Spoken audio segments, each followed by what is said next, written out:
Good morning. It's a beautiful morning, but it's a little chilly out here, so I had to put a little wrap on.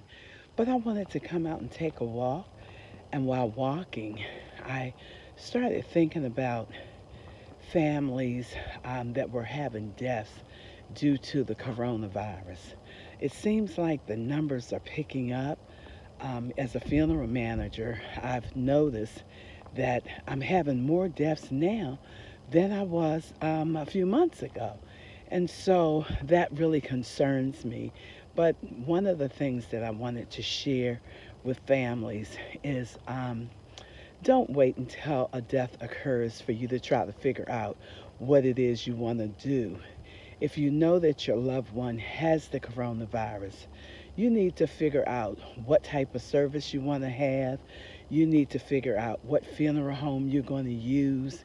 You need to figure out where you're going to have the service, and just know the policies and procedures of all the different places. For instance, there are some funeral homes that will embalm a person that has the coronavirus, but most of them won't. So, depending on what type of service you want to have, you need to have that information up front. It is just devastating to have a funeral home pick up your loved one and then find out that they don't embalm, and you want to have a special type of service, or you want to have a viewing and then a service, and the facility that you're planning to have the service at, they're not doing services for coronavirus victims. It's important. It saves time.